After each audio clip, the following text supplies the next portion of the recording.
So yeah, man. Introduce us, Herbert Moore, man. I appreciate you taking the time to come out with us, to have this conversation. It's funny, we're in a group.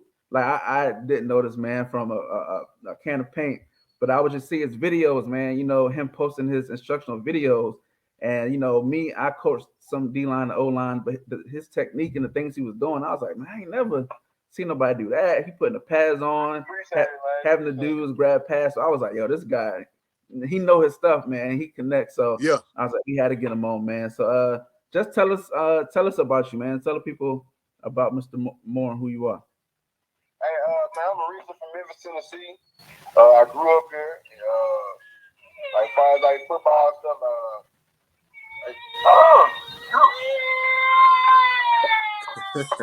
Yeah, that's cool. Them Look, kiddos, bro. You can't control them we all kids, got bro. 'em. You already know how it goes. As far as football stuff, man, I was one of the top deep tackles coming out of my city at the time.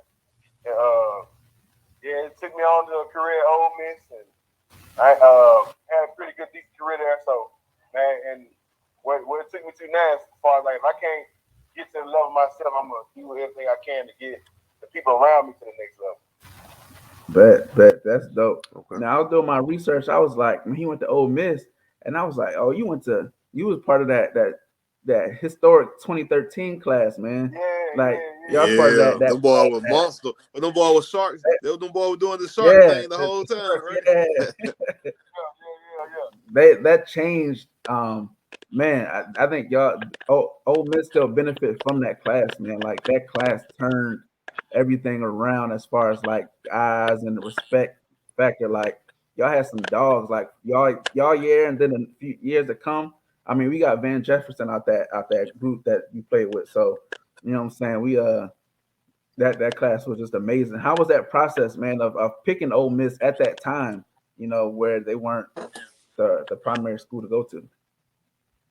Man, it just came down to it, man. Like I get calls from them every other day, or I pull up to my neighborhood every other day. Like it was just, man, it was surreal. So I was getting recruited from Clemson and all kinds of other schools. But just seeing the love they was giving out at the time, and just seeing the whole class at the time, and how we was getting top 10 guys, it just made it a no-brainer for me to sign at the time. Right. So what was your mindset, right? Because you coming in playing a similar position to one of the highest rated recruits of all time, Robert Ever. Kendichi, you know what I'm Yeah. saying? And he a D lineman and you coming in too. And how was that your mindset as far as like, yo, all right, I'm coming here with this dog? Yeah, and my mindset was like we played two different positions. Like Robert played like three tech type of deal, and I played like nose tackle. I was a nose tackle in the defense. Okay. And like man, like for me, when they was recruiting me, it's like when we bring you in, man, we just want you to stop the run. You know what I'm saying? So that's the kind of role I think about. And it was just like, man, I just wanted to do that. You know what I'm saying? I was known for the best run stopper around my area. And at that time, man, it was just like, man, it's my job. So at the time, man, we had a bunch of guys that was already there. You know what I'm saying? So it was just me learning the game and just doing whatever I can do. That's what's up.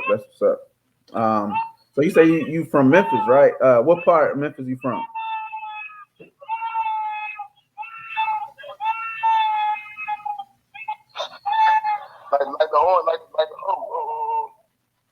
Like the Orange Mountain area side of Memphis. Okay.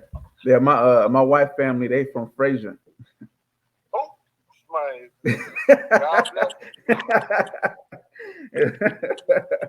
Yeah, man. I'm in Memphis often, man. Often. So how was it coming out of that area, you know what I'm saying? And being the popular guy, like, the football players coming out of there, you don't hear them nationwide. So you being a top guy in that area, just how was that experience? Man, it was good, man. Around that time, it was when the whole Memphis scene was hitting the scene. Like, yeah, we got guys. We like first we was just known for a basketball type of city. Like, yeah, they ain't got no basketball players and this and that. So we was kind of the plans of that process. Like, man, Memphis can ask you the ball. They can actually play some football. So coming out in that era, man, it was just like surreal because like if you was coming out in that era, that means like you kind of was a part of putting the city on the map. You know what I'm saying? So Yeah. stuff like that, man. It was a good time to be coming out in that era. Hey, Coach, so I know you ended up going to Ole Miss. Were there any other schools that almost had you, or anybody else visit that you took? Were like, man, I really might get this. I tell you this, man. It was at the time I ain't listened to it, but at the time, man, I thought Clemson would be a better deal for me closing to signing day. But it was just like everything just pointed to Ole Miss, like man, early playing time. Like they had a lot of depth there, but a lot of guys injuries and everything. So it was down the street. You know what I'm saying? It was an hour away from me, and it just seemed better at the time. Okay. Right. So talk to us about Trenchwork 901, man. Like I love what you're doing. Like I'm waiting for you to release the ebook, you know what I'm saying, to school some of these guys, because you know, you see the typical, you know, the typical workouts or the drills, but you really take yours to the next level. And he hands on too, bro. And he hands on too. That's what I love. Coach be out there giving them that work. Coach putting that work in the video. Boy, I love to see that. Yeah, man. When I do my drills, man, I don't too much do just having guys do drills, this and that, man. But I kind of try to bring like the real game of football to the drill. Like what you would do in the actual game, that's the stuff we doing. Like it's not no wide receiver running around cones. Like we doing all kinds of stuff you would do in the game. And like as you can see, I put videos of some of my guys even doing it in the game because I want to prove that muscle memory. Because having football, man, it's muscle memory. So man, and that's how I kind of trained when I was coming out. Like everywhere I went, they're like, man, you the most technique guy we would have. Like I was the most technique guy at Ole Miss. They're like, man, you gonna make a good coach one day. Yeah. You know what I'm saying? I ain't even think no heat to it. I like, nah, I'm going to see. You know what I'm saying? And coach doesn't wait. But at the end of the day, man, to see like come full circle and like to have guys like see what kind of game you're putting guys on right now. Like even the sixth grade, I got Fred. Like having him learn that stuff now at an early age, that's gonna play a big role in his life. Yeah. So, Coach, it blows me away sometimes. So, Coach, when a guy comes to you, or you get a guy, what's one of the first things you try to teach them or installing them when it comes to training with you or working with you or getting them to that next level? What's the first thing you look at? Like, we need to really work on this, or this is what you got to have down pack, or nothing else is going to work. Man, I tell my guys, man, I try to train their intensity, like, cause man, I'm trying to bring the dog out here. Like, it's a lot of guys, like you will see, there's a lot of big guys that's 6'5", 6'5", 270. If you don't get that dog in you, man, your career will be very short. Yep. You know what I'm saying? I playing some guys, man, physically they look like God, but mentally they just not there. So I be trying to train them like really mentally. I gotta get you into the game mentally. I got you. And have you thinking through what you gonna do. Like it's not just out there doing moves and reading blocks. Like you really gotta be reading your every move. Like that's how you gotta be great offensive lineman and attack schemes. Like because you gotta be it's really a chess game. You gotta be having every move down pat. Because one false move will mess you up. You know what I'm saying? Right. I really trying to train their mind. You know what I'm saying? The drill's gonna come with it, but I'm also trying to train your mind and how you think. You know what I'm saying? Yeah, that's one of the realest things, man. That mindset, like you say, being a lineman is more than just body size. Like it's that mentality, because there's some dudes that's undersized that'll dog somebody that's got the prototypical size. You know what I'm saying? Just because they got that height. Yeah. Yeah. The best D tackle in the game. Yeah. Right. We've all seen guys that's just physically just bigger than everybody, but they just don't have the dog in it. You know what I'm saying? Like they don't have that neck that switch. Yeah, that's Coach, I got one more question for you, Coach. Right. When you were recruiting, you were coming up, who did you look at that was in the pros, or anybody you patting your game after personally? Like, I want to play like this guy. I had a number of guys, you know what I'm saying? Because even when I tell my guys about watching the game of football, you gotta watch the guys that's similar to what you do. Like it's clear, like we all love something, but you gotta watch guys similar to what you do. So man, I grew up watching guys like Akeem Hicks for the Birds. You know what I'm saying? Yeah. the whole reason of me wearing 99. You know what I'm saying? Because Okay. I feel like with that number, like the expectation is halfway. Like you Hey, can't underperform with that number. Like you come out there on the field with 99 on, you better bring some noise, boy. 99 ain't never stood on the bench. That was my mentor. Like, man, you got this number on, man. You got to be ready to play. Like every down, you can't take no plays off. So that number to me was just more than a number. Like you had me on a whole different mindset. But I had guys like Steven Diggs or Big Snakes from the Giants that he fitted what I do at the time. Yep. That's why I'm out of my game now. Cool. That's a bit.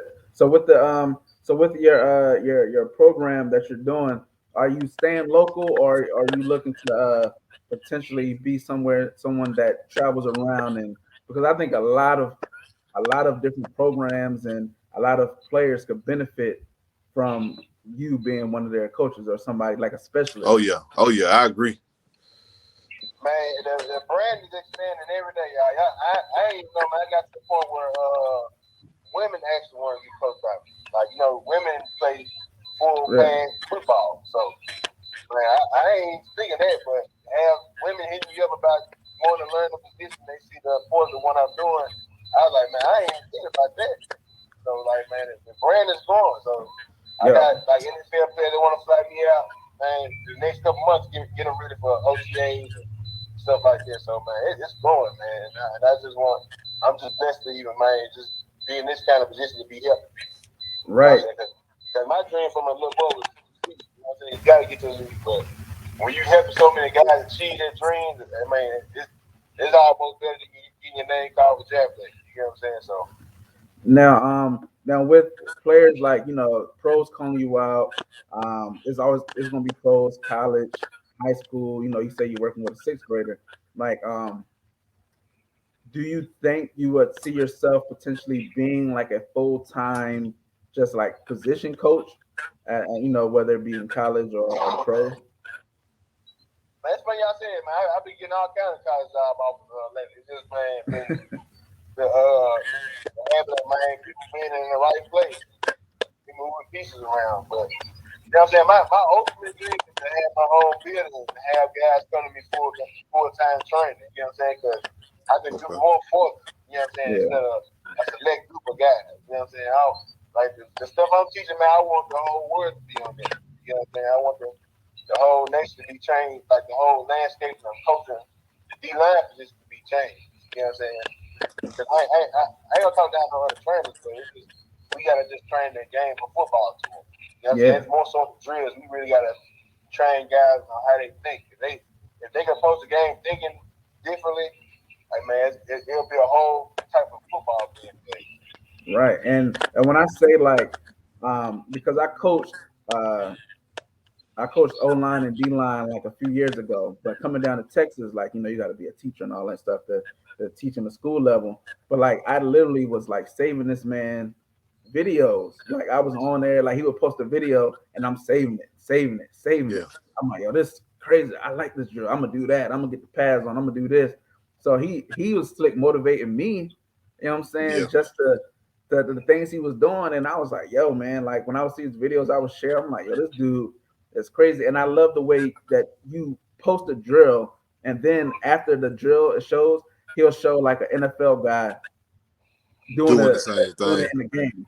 So how it directly correlates. And I'm like, that's how that's the drill. Like when you see, guys on ladder drills or cones, the wide receivers doing twisting and turning the cartwheels around cones. You're like, I mean, but how does that translate? But with his video, you see 30 seconds. You see a dude do a couple moves, and then you see somebody on a Detroit Lions hit that same move, and you're like, okay. Like it's just perfect. Like, what gave you the idea to kind of put all that in one thing? But when I train him out, I want to show like, man, what I'm doing is different than having these guys like swat hands down and go around cones. But I want to show you what I'm really teaching, give you a good insight of what I'm really doing.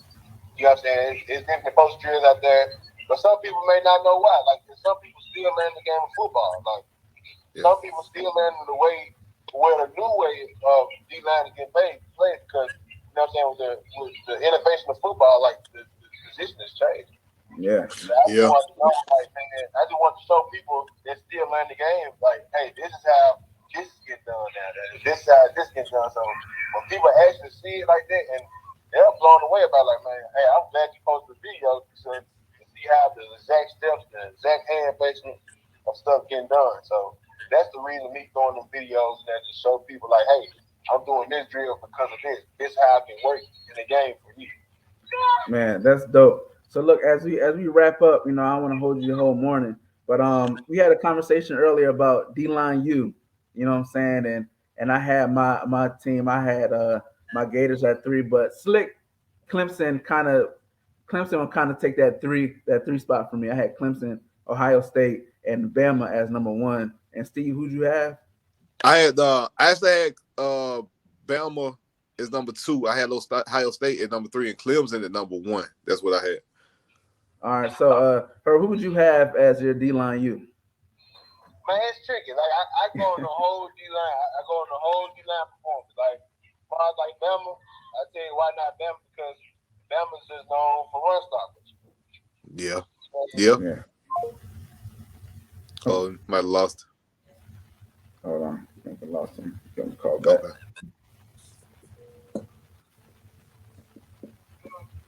Yeah, my bad.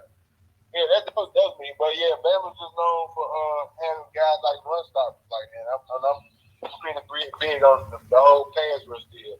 So when I'm thinking about D-line, I'm thinking about the whole D-line coach as a whole. So I'm gonna have to go with, you know what I'm saying, Clemson number 1, because you know what I'm saying, the versatility of the guys they had, like Ken Pearl and Grady Jarrett in the league and Christian Wilkerson.